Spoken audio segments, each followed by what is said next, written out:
नमस्कार सर्व शिक्षक मित्रांना माझा नमस्कार आणि सर्व शिक्षकांना मी सांगू इच्छितो की आता आपल्या जिल्हा परिषदेने किंवा मराठवाडा विभागामध्ये शिक्षक प्रेरणा परीक्षा जी होऊ घातलेली आहे त्या शिक्षक प्रेरणा परीक्षेच्या दृष्टीनं अतिसंभाव्य असे प्रश्न आज आपण इथं घेणार आहोत। इथून पुढं एक 4 ते 5 दिवस आपण अतिसंभाव्य प्रश्नांची मालिका पाहणार आहोत। मित्रांनो, आपल्याला माहिती आहे की आपल्याला विज्ञान हा जो विषय आहे तो विज्ञान विषय 150 मार्कांसाठी देण्यात आलेला आहे, ज्याच्यामध्ये जीवशास्त्र 50, भौतिकशास्त्र 50 आणि रसायनशास्त्र 50 मार्क। तर मित्रांनो, आजच्या व्हिडिओमध्ये आपण जीवशास्त्राला सुरुवात करणार आहोत आणि या जीवशास्त्रामध्ये आपण हे काही ठराविक प्रश्न घेणार आहोत। नुसते प्रश्नच घेणार नाही तर त्या प्रश्नाच्या अनुषंगाने जे काही अजून एक्स्ट्रा डाटा आहे तो सुद्धा आपण पाहणार आहोत। माझी सर्वांना विनंती की आपण माझ्या YouTube चॅनलला जर सबस्क्राईब केलं नसेल तर सर्वांनी सबस्क्राईब करून घेऊया।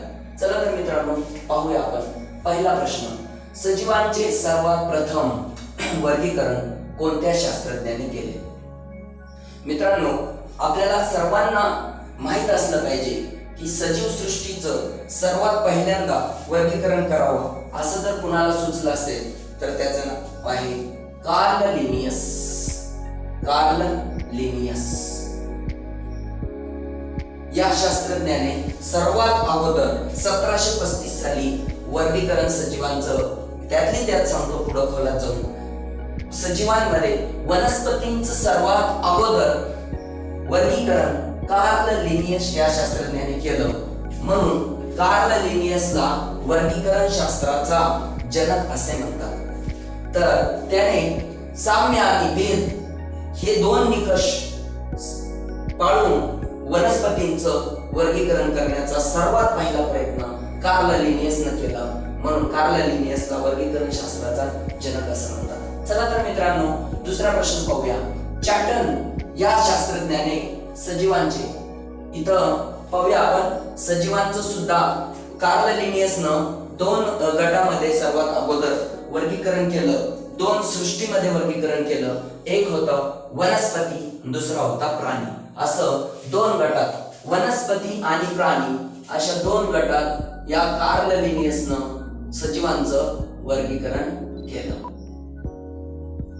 2 सृष्टीमध्ये सजीवांचं वर्गीकरण करणारा सर्वात पहिला शास्त्रज्ञ कार्ल लिनियस 1735 साली। ठीक आहे मित्रांनो, पुढचा प्रश्न पाहूया। चॅटन या शास्त्रज्ञाने सजीवांचे किती गट केले व कोणते? मित्रांनो, तसे खूप शास्त्रज्ञ ज्यांनी सजीवांचं वर्गीकरण करायचा प्रयत्न केलाय, परंतु चॅटन या शास्त्रज्ञाने जे 2 गट सजीवांचं वर्गीकरण करताना केले ते फार विशेष आहे। त्याचं कारण मी तुम्हाला सांगेन। 2 गट जे त्याने बनवले ते होते आदी केंद्रकी आणि दृश्य केंद्रकी। याला इंग्रजीत प्रोकॅरियोट्स आणि यूकॅरियोट्स असं म्हणतात। हे गट का महत्त्वाचे? याच्या अगोदरही बघा, चॅटन या शास्त्रज्ञाच्या अगोदर हेकेल नावाचा शास्त्रज्ञ होता आणि त्या हेकेलनं सुद्धा चॅटनच्या अगोदर 3 गटात वर्गीकरण केलं होतं। परंतु आपल्याला परीक्षा कमी वेळ असल्यामुळे अत्यंत महत्त्वाचे प्रश्न आपण घेत आहोत। तर पहा मित्रांनो, आदी केंद्रकी आणि दृश्य केंद्रकी हे जे गट या चॅटनने बनवले हे कोणत्या निकषावर बनवले?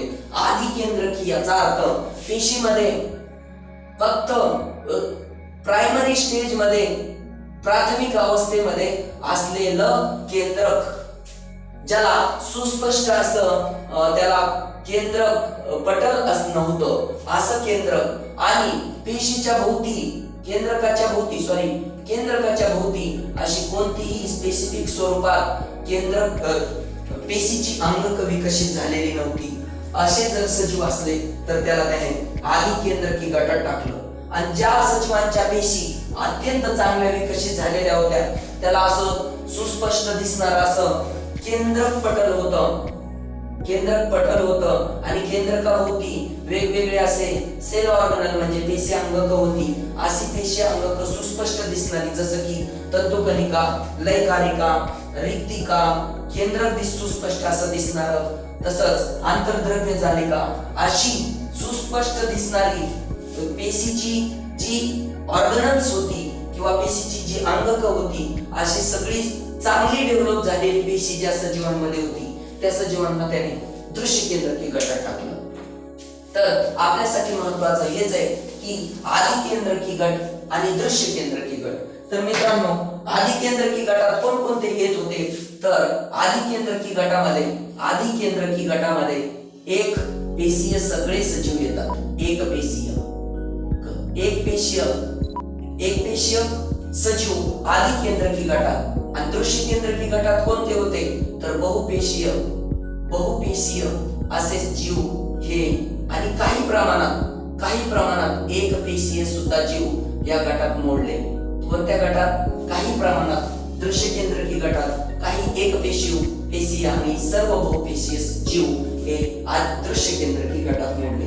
आता बघा, एक पेशीय याच्यातले जे एक पेशीय आहेत इथं कोणता गट आणि याच्यातल्या एक पेशीय मध्ये कोणते गट पडले हे आपण पुढच्या मुद्द्यात पाहूया. तत्पुरता आपण इकडे येऊया. 1969 मध्ये सजीवांचे व्यापक स्तरावर वर्गीकरण करणारे शास्त्रज्ञ कोण होते?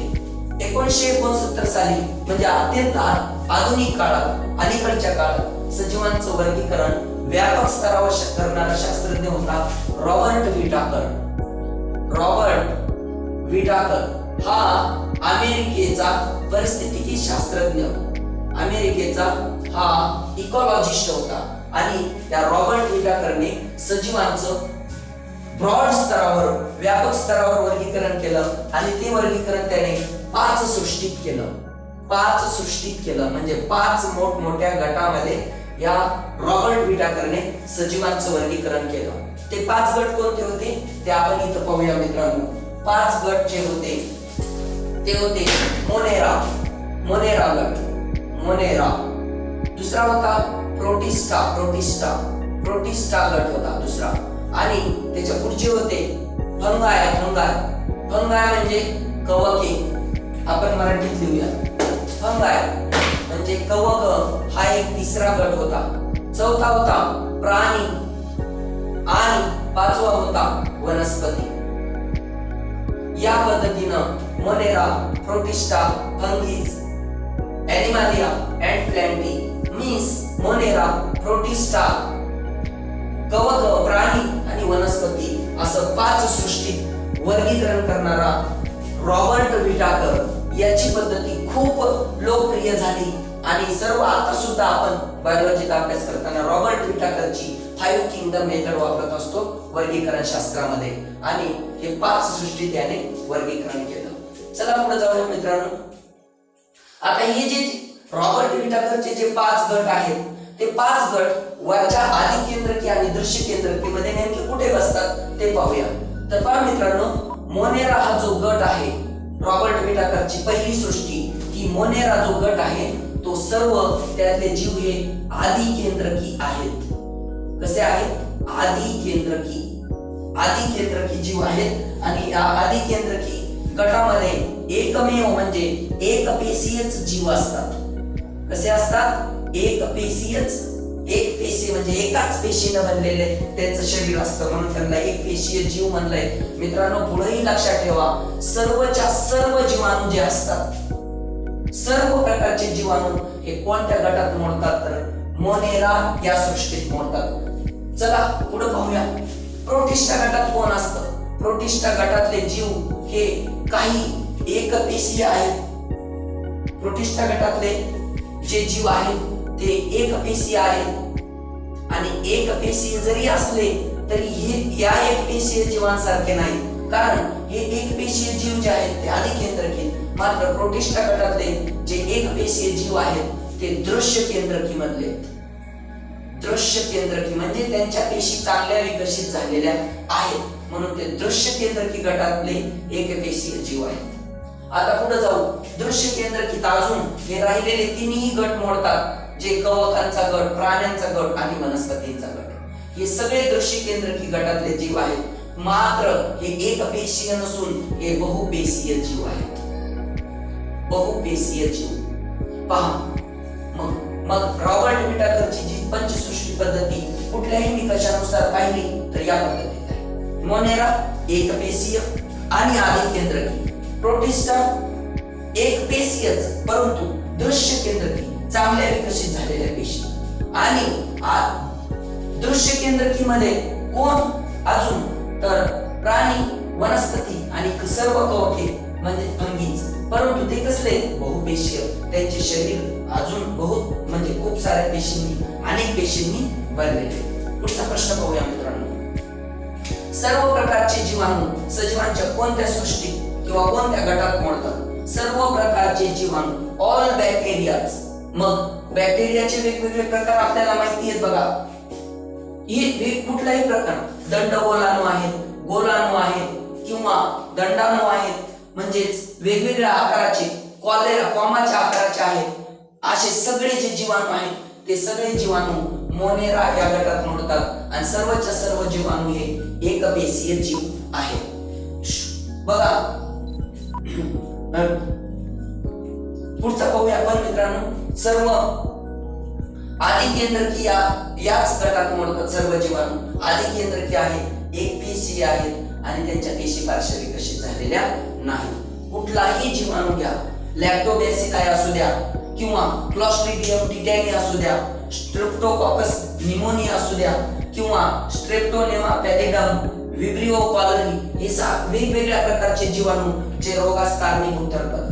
फार थोडे प्रमाणात जीवाणू जे आहेत ते आपल्याला उपयुक्त आहेत, जसं की लॅक्टोबॅसिलाई दुधामध्ये असणारा जीवाणू जो दुधाचं दह्यात रूपांतर करतो तो लॅक्टोबॅसिलाई जीवाणू हा विशेष महत्वाचा मित्रांनो लक्षात ठेवा, कारण बहुतांशी जीवाणूंमुळे आपल्याला रोग होतो म्हणून आपण त्यांना रोगजंतू म्हणतो, परंतु काही जीवाणू आपल्याला फायद्याचे सुद्धा आहेत म्हणून लॅक्टोबॅसिलाई हे त्याचं उदाहरण जे आपल्या फायद्याचं जीवाणू आहे ते पण तुम्ही लक्षात घ्या। पुढे जाऊया, अमिबा, पॅरामेसियम, प्लाझ्मोडियम, युग्लिना, वॉलॉक्स हे सजीव कोणत्या गटात मोडतात? आता जे आपण 5 गट पाहिले कोणते? Monera, Protista, fungi, ॲनिमालिया and plenty, हे जे 5 गट रॉबर्ट विटाकरने सुचवले या 5 गटापैकी कोणत्या गटामध्ये हे जीव मोडतात? तर मित्रांनो व्यवस्थित पहा, अमिबा, पॅरामेसियम, प्लाझ्मोडियम, युग्लिना अँड वॉलॉक्स हे सगळेच्या सगळे हे आदी जीव आहेत। हे कसे आहेत? आदी जीव आहेत। प्रोटोझोआ हे यांना इंग्रजीत नाव आहे आणि हे सगळे जे प्रोटोझोआज आहेत आदी जीव जे आहेत ते दृश्य केंद्रकी आहेत। कसे आहेत? दृश्य केंद्रकी म्हणजे त्यांच्या पेशी अत्यंत चांगल्या पद्धतीने विकसित झालेल्या आहेत। भले ते सर्वच्या सर्व जीव एकाच पेशीने बनलेले, एकाच पेशीने त्यांचं शरीर बनलंय, परंतु ती असलेली एक पेशी सुद्धा अत्यंत चांगल्या पद्धतीने विकसित झालेली आहे म्हणून हे सर्व जे जीव आहेत ते रॉबर्ट विटाकरच्या 2 नंबरच्या गटात म्हणजे प्रोटिस्टा गटात मोडतात, ज्याचं की वैशिष्ट्य आहे ते एकपेशीय आहेत परंतु मात्र ते आदिकेंद्रकी आहेत। म्हणजे जरी एक पेशींनी जीव बनलेला असला तरी त्यांच्या पेशी मात्र सुस्पष्ट केंद्रक, पटलबद्ध केंद्रक आणि त्या केंद्रकाभोवती असणारी वेगवेगळी ऑर्गनल्स आपल्याला पाहायला मिळतात म्हणून ती आदिकेंद्रकी या गटात म्हणजे प्रोटिस्टा या गटात जातात। ज्या प्रोटिस्टा गटाची वैशिष्ट्ये आहेत एकपेशीय असणं आणि दृश्य केंद्रकी असणं। सॉरी इथं आपण थोडं मिस्टेक होईल, दृश्य केंद्रकी गटात मोडतात। दृश्य केंद्रकी म्हणजे ज्यांचं केंद्रक सुस्पष्टपणे दिसतंय। चला पुढचा प्रश्न पाहूया, कवकांची पेशीभित्तिका कोणत्या शर्करेपासून बनलेली असते? अत्यंत आयएमपी क्वेश्चन आहे मित्रांनो। कवक, फंगीज, ऑल फंगीज, वेगवेगळ्या प्रकारची कवक आपल्याला माहिती आहेत। कोणती कोणती कवक आपल्याला माहिती आहेत? किन्वा आहे, एस्परजिलस आहे, बुरशी आहे, त्याच्यानंतर ईस्ट, कॅन्डिडा, मशरूम, ही जी वेगवेगळी आहेत भूचक्र सारखी ही जी कवक आहेत ही कवक कुजलेल्या सडलेल्या प्राण्यांच्या शरीरावर वाढतात किंवा कुजलेल्या पदार्थावर वाढतात आणि ही सर्व जी कवक आहेत त्यांची जी पेशीभित्तिका असते ती पेशीभित्तिका कोणकोणत्या जीवांना असते? तर एक तर वनस्पतींना असते किंवा काही कवकांना पेशीभित्तिका असते। पेशीभित्तिका कवकांची कायटिन नावाच्या शर्करेपासून बनलेली असते। मोस्ट आयएमपी क्वेश्चन आहे, कवकांची पेशीभित्तिका कशाने बनलेली असते तर कायटिन नावाच्या शर्करेपासून बनलेली असते, हे लक्षात घ्या. आणि पहा कवकांची उदाहरणं सुद्धा इथं भरपूर आहेत. किण्व मीन्स बेकर्स ईस्ट, त्यानंतर बुरशी, एस्परजिलस, ईस्ट, त्यानंतर कॅन्डिडा, त्यानंतर भूछत्र ही कवकांची उदाहरणे आहेत. कवक कसे आहेत तर ती सॅप्रोफायटिक. सॅप्रोफायटिक मीन्स कवक हे मृतोपजीवी आहेत, म्हणजे ती मेलेल्या सजीवावर वाढतात, मेलेल्या सजीवावर किंवा त्यांच्या अवयवावर वाढतात आणि म्हणून त्यांना सॅप्रोफायटिक मृतोपजीवी असं नाव आपण दिलेलं आहे. चला तर पुढे पाहूया मित्रांनो, पुढचा क्वेश्चन घेऊया. आमांश हा रोग किंवा हा रोग कोणत्या आदिजीवामुळे होतो? हे जे वेगवेगळ्या प्रकारचे आदिजीव मी तुम्हाला इथं सांगितले होते बघा, अमिबा, पॅरामेसियम, प्लाझ्मोडियम, हे जे वेगवेगळे आदिजीव आहेत, असेच काही अजून आदिजीव आहेत. तर आमांश हा रोग कोणत्या आदिजीवामुळे होतो तर त्याचं उत्तर आहे एंटामिबा हिस्टोलिटिका. एंटामिबा हिस्टोलिटिका लक्षात असू द्या. आणि याचप्रमाणे मित्रांनो आपल्या जनरली पावसाळ्याच्या दिवसामध्ये जो रोग होतो मलेरिया, मलेरिया नावाचा रोग, हा मलेरिया जो आहे, हा मलेरिया जो आहे तो आपल्याला प्लाझ्मोडियम वायवॅक्स, प्लाझ्मोडियम वायवॅक्स या आदिजीवामुळं आपल्याला मलेरिया म्हणजे चिवताप हा रोग होतो, हेही आपल्याला लक्षात असलं पाहिजे. तर पहा हे जे आपण इथं बरेच सारे कवक पाहिलेले, त्या कवकांपैकी काय बघा इथं हे जे आपण आदिजीव पाहिलेले आहेत बघा, या आदिजीवांमध्ये काही आदिजीव जे आहेत हे परपोषी आहेत. परपोषी म्हणजे दुसऱ्यावर जगणारे. तर त्याच्यामध्ये अमिबा, पॅरामेसियम हे जे जीव आहेत हे कुठं वाढतात तर बघा अमिबा, पॅरामेसियम हे गढूळ पाण्यातले जीव आहेत. कुठले जीव आहेत? गढूळ पाण्यात वाढणारे हे आदिजीव आहेत. तर काही स्वच्छ पाण्यात सुद्धा जगणारे जीव आहेत. आपल्याला बघा एंटामिबा हिस्टोलिटिका आणि प्लाझ्मोडियम वायवॅक्स हे दोन रोगकारक असणारे जीवाणू आहेत. हे रोगकारक असणारे आदिजीव आहेत, हेही आपल्या लक्षात असलं पाहिजे. आता पुढे पहा, युग्लिना, वॉलॉक्स हे आहेत परपोषी, हे आहेत परपोषी. तर हे पहा युग्लिना, वॉलॉक्स हे जे आदिजीव आहेत हे मात्र काय आहेत? स्वतःचं अन्न स्वतः, विशेष म्हणजे युग्लिना लक्षात घ्या. युग्लिना हा जरी आदिजीव असला तरी तो स्वयंपोषी आहे, स्वयंपोषी.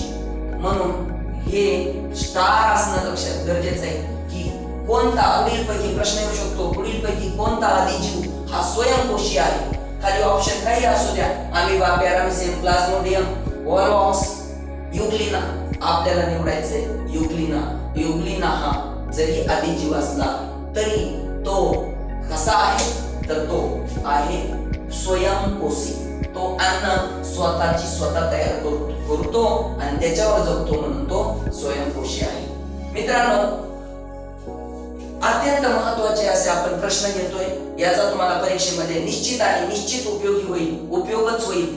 याच्याशिवाय हे प्रश्नच आपल्याला आपल्या जिल्हा परिषदेमध्ये जो मागच्या वर्षी वेगवेगळे उपक्रम राबवले, जसं की इस्रोची सहल, इस्रोसाठी या इस्रोच्या परीक्षेसाठी सुद्धा हे अत्यंत महत्त्वाचे प्रश्न आहेत.